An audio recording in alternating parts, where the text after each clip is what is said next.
Hello, BookTube. This is the New Year book tag.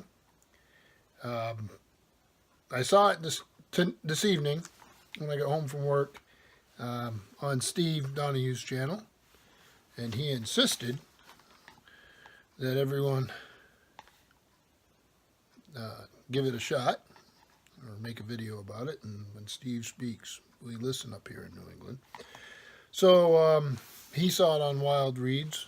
I don't know the entire history of the tag, but that much I know. And it's been a pretty interesting week for just about everybody in North America, weather-wise, and in other places of the world too. So it's nice to get home after a long week and do something like this. So the first question on the tag is, how many books do you plan to read in 2018? And I always do the same number. I haven't always done it, but in the last few years, my number's always been the same. I have a family, tons of hobbies, lots of things I like to do, and reading's one of them, and the most important. It's also my profession, but I try to round things out a bit. And it's always 52. One book a week. Some years I do way more. Some years I do less. I never beat myself up about it. It's supposed to be a joy, and I intend to keep it that way. Now, I do read short stories. I read tons of reviews, although I've been listening to more reviews on BookTube because I can see the person who's given me that review. I can get a feel for it, but I still read a lot of book reviews and magazine articles about various things and in all my areas of interest. And I think about that the other day. I did a shelf tour and I had some small boat magazines. And it's wintertime. You start thinking about the boats again and waiting for spring. So there's lots of things I read, but including cereal boxes. But that would be it. Always 52. I'll give you an example. I've started a new commonplace book. My other ones are full.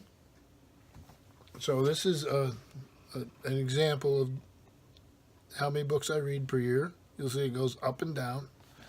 It varies quite a bit.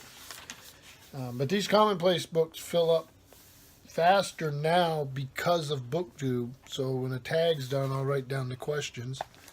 And so it's filling these books up fast.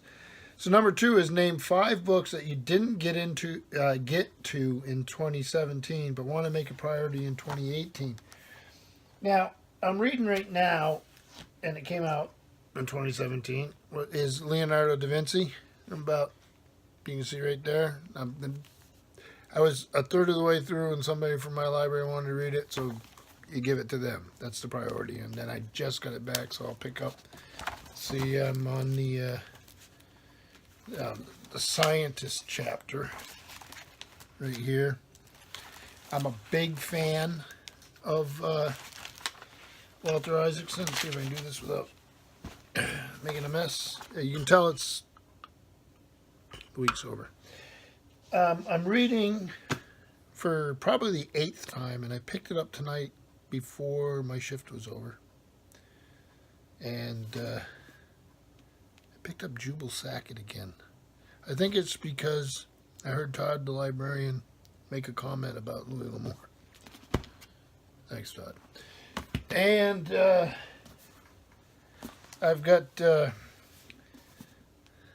that Steve sent me. It's a sequel to War of the Worlds that I've actually got plans for reading the original War of the Worlds, H.G. Wells, and this in tandem, and maybe doing a bit of a book chat about that. So what do you want to read more of? I'm a heavy reader of history. New England history, world history, maritime history, very much so. I also started my reading career with what is now vintage, because I'm vintage, vintage science fiction. So this year I'm really, I did a little bit last year of the vintage science fiction, some fantasy. Did Dragon Riders of Pern, buddy read with Elena Makridina. I did some Russian science fiction, and I'm going to do some Polish science fiction this year, also with Earnestly Eston. So I'm really hoping to get back into that a little more. Name three non-book related goals for 2018. Well, for me, they're all family things. I'd like to get out and canoe a little more. Something I really enjoy. When I lived in Maine, of course, it was more ocean related, but being back home in Vermont, I'd like to hit the lakes and the rivers a little more.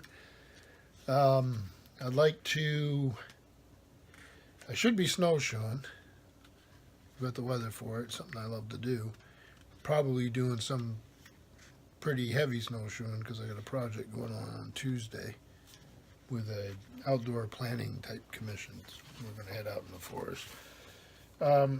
And I'd like to take my kids to do a little more fishing this summer. And maybe go to Cooperstown, New York, and go to the Baseball Hall of Fame.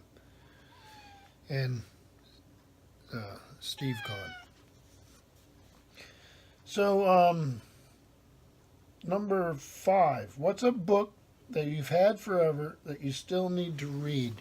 I do, if I go to a book sale and I see a book that maybe I'm not at a point where I can read right now, and it's $0.25 or $1, I'll grab it. So there are books. There are books I haven't read. I'm mostly a backlist guy. I'm not, being a librarian, I have all new books come in, but there's so much great old stuff too that I tend to be a backlist guy if I'm buying my own stuff. I think that I've talked about it in the last few days. I've managed to find some of these David Eddings collections. And I was a big Belgariad fan. Maybe I will go back to those. I'm definitely going to get into the Brother Cadfael mysteries. I've got a ton of Star Trek stuff I want to do. So had forever. I'd say the David Eddings is probably, and it's a whole Malorian, or I hope I'm saying that right, that series. And I'm also working now on the 3rd novel in the Patrick O'Brian, Aubrey Maturin, but I do those slowly so I don't get through them too quickly. And number 6, excuse me. What's one word that you're hoping 2018 will be? I went through this a little thinking about it before I did this. You aren't successful, but you measure that in many ways. You always want things with your family, with your career. I would hope with your YouTube channel, otherwise why are you doing it? So I tried to think of what a single word would be, and almost all of them sound a little bit hackneyed. I think about younger life, and then you move on, settle into your career, you settle in your family, you settle into these things, and they all have their challenges and their joys, and their challenges and their whatevers. But I think what I'd like to do is add a little more adventure. I did it in a certain way when I was younger. I don't move as fast as I did, so I probably couldn't do some of those anymore. But we all can use a little bit of adventure. We read about it. Many of us have lived it. There's many ways to do it. So I would like an adventurous year, and I think the next question is tag a friend. So I have no idea who's done this. And so I'm just going to make it a real simple list. Try to tag a few people I haven't tagged recently. And I would say Mel's Bookland Adventures. She may have already done it. Elena Makridina. She may have already done it. Earnestly Eston, the same. And Todd the Librarian. And Sirbooksage. I don't know if any of you have done it. I may have watched it. But if you haven't, and obviously if anybody wants to do it. But I wish you all a happy new year, and thank you, BookTube.